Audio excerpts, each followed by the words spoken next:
Hi everyone! Welcome to the Iona Fay Bedtime Story Club. How are you doing? Welcome! This is the first time. Thank you so much for joining me. I'm Gayvin Powers. I'm the author of Iona Fay, book number 1, and Iona Fay and the Firekeepers, book number 2. I'm so happy that you're here with me. And happy St. Patrick's Day. Do you see that I'm wearing this shirt? So I went to go get pajamas because obviously we're having bedtime story reading and we have to have special pajamas, but all the special pajamas were gone because it was out of season. So I thought, what am I going to wear? And I saw this really cute shirt and I thought, okay, St. Patrick's Day. It's an Irish book. It's a cute shirt. And then I thought from now on, I'm just going to wear some really cool, inspiring shirts that say like believe. I have one that says love, so I thought inspiring book, inspiring pajama shirt, it's gonna go. I hope all of you are wearing your pajamas. Hi, Roya, I see you out there. How's it going? Thanks for joining. Hi, Jen, I see you too. Thanks for coming. Donna, hey! Adam, hi, how are you? Thanks for joining tonight. I hope your kids are all tucked in bed and they're nice and cozy and they have their hot apple cider or hot cocoa. I know I have mine and I've been debating about how many marshmallows to put in it. How many marshmallows is too much? What do you think? Maybe 6? Is that too much? Or maybe 8? Would that be too much? I don't know. I always think more marshmallows the better, but that's just me. Hi!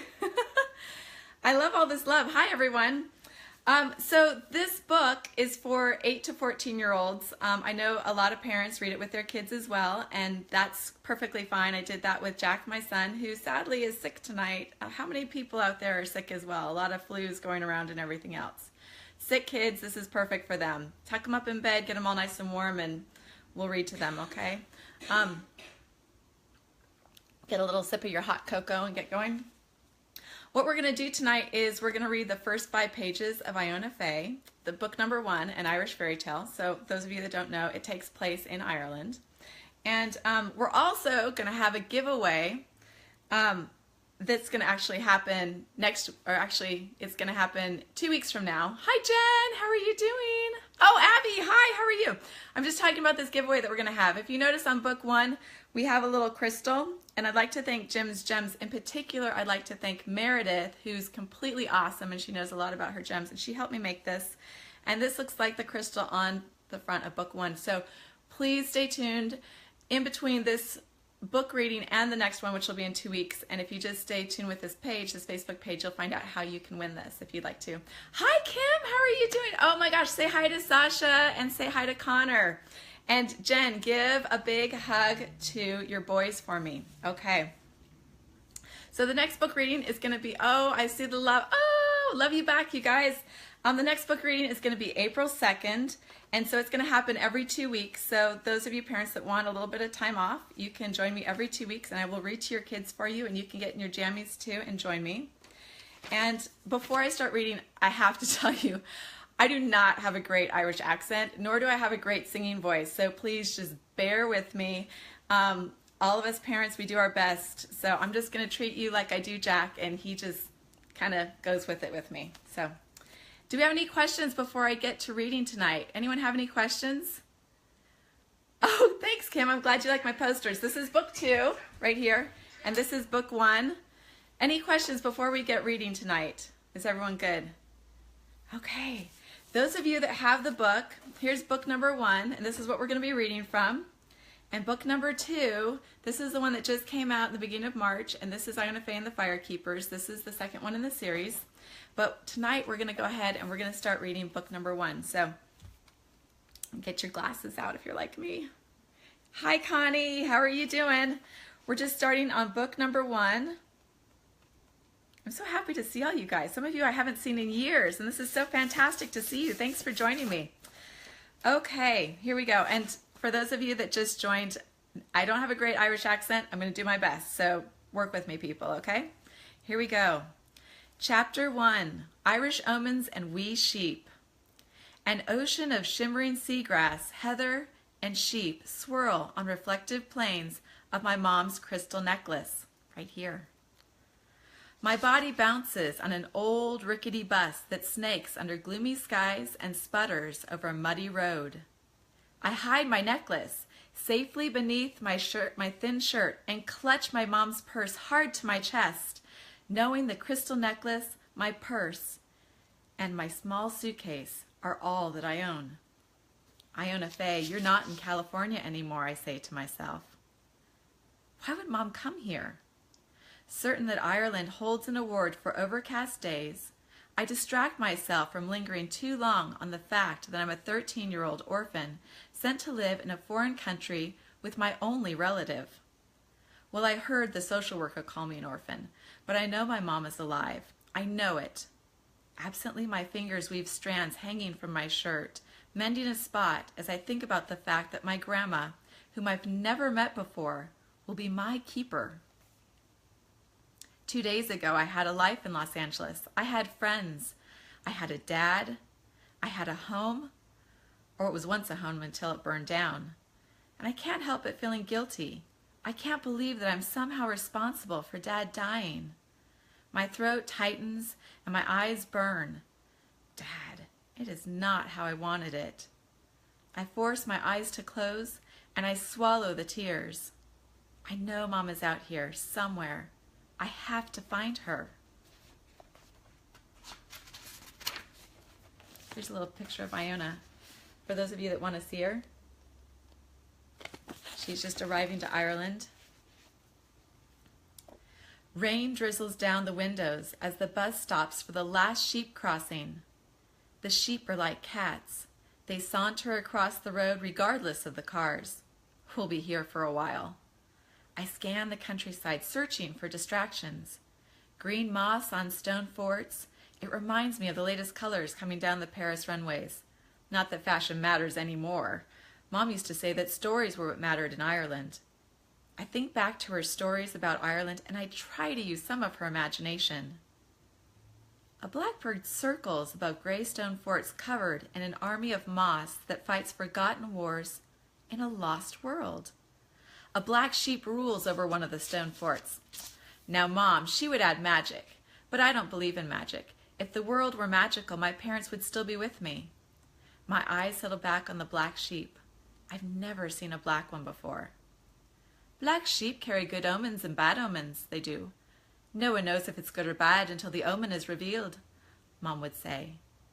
I get a creepy feeling deep in my stomach and the crystal warms my neck. The bronze Celtic medallion holding the crystal in place gets hotter by the moment. I ignore the feeling.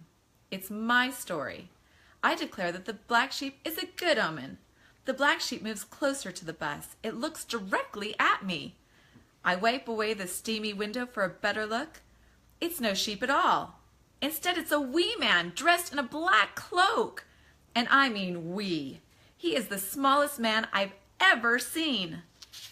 The wee man tips his hat at me. Stunned, I look around to see if anyone else notices, but no one pays any attention. When I look back, he's gone. My fingers wipe my eyes. Ugh, chalking up his appearance to jet lag, stress, and lack of sleep. No wonder Dad didn't want me coming to Ireland. It is bizarre. I wish I were back in Los Angeles with both of my parents. I wish none of this had ever happened. I close my eyes and I click my heels together. Nope. I'm still stuck in real life. The bus continues rattling down the road. I roll away from the window and curl up with Mom's purse as a pillow, praying for sleep. Rain musically pelts at the top of the metal roof. I nod off to sleep, unconsciously singing Mom's lullaby to myself. Belief in herself she will need, birds of the mind set fairies free. My eyes drift off to the rhythmic song, and the last thoughts revolve around black sheep and omens. And that's chapter 1. And we still have a couple pages. And this is chapter 2. A crazy cabbie and convoluted car ride. A pothole shakes the bus, waking me up. My finger traces a heart on the frosted window. Through the heart, I see the signs of Dingle Bay, otherwise known as the most western point in Europe and Mom's hometown.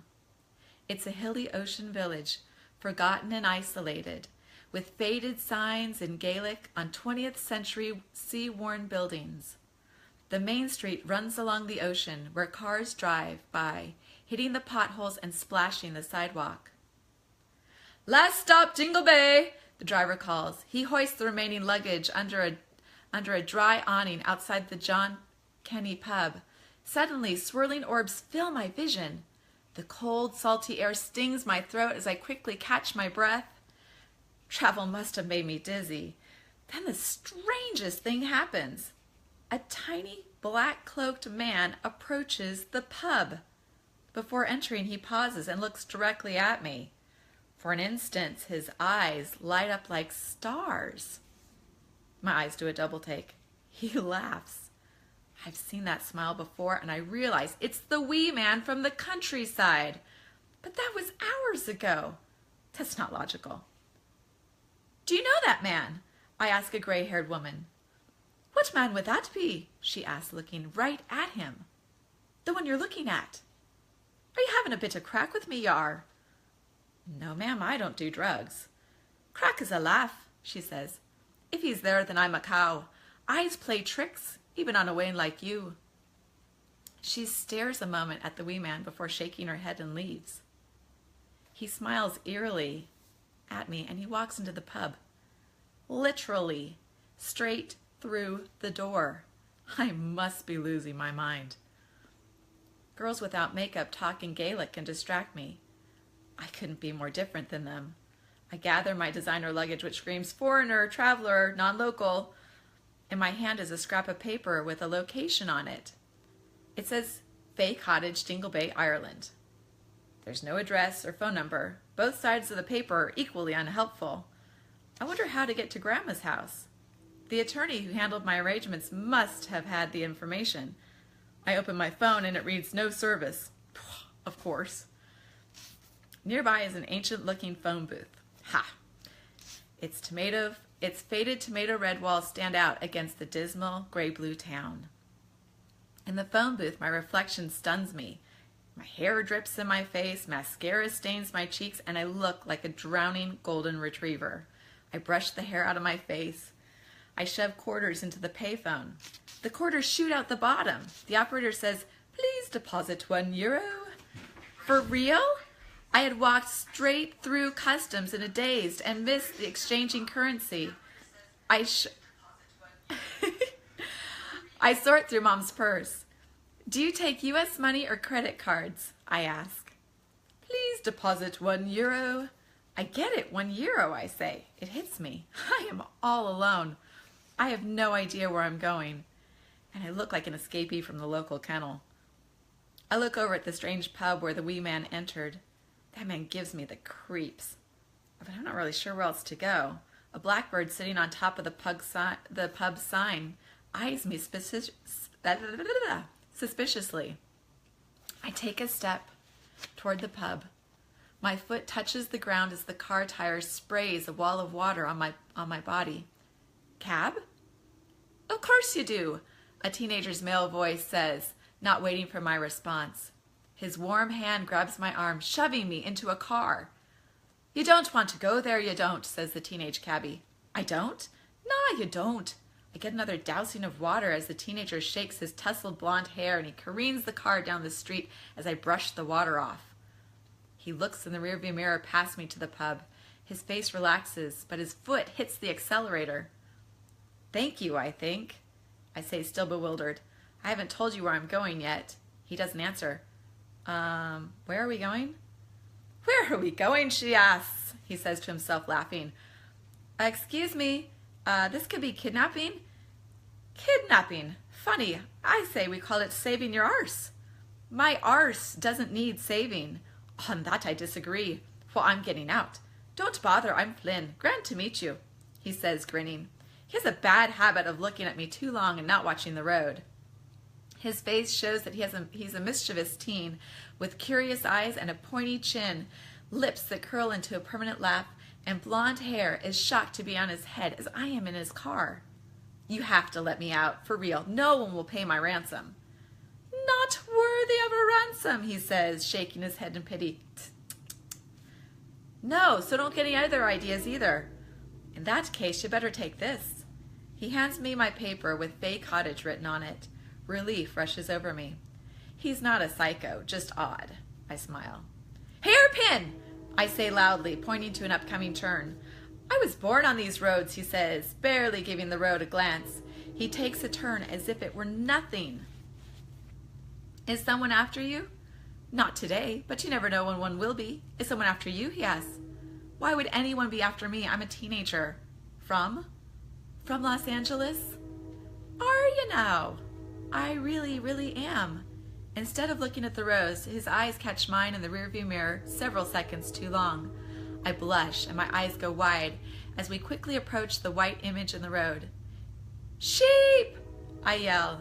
With precision timing, he barely misses the sheep and driving off the road. The force causes my body to slam into the car door. My face plasters the window, allowing me to take in the crashing sea on the rocky coast 100 feet below. Let me out, I say. All the same, there are no cabs. I'm the only one. Just point me in the right direction and I'll walk the rest of the way. Nonsense! We're almost there. 20 minutes for this drive usually, but I'll get you there in 10, I will, he says, making a turn as if his wheels were set on fire. And we're gonna stop right there.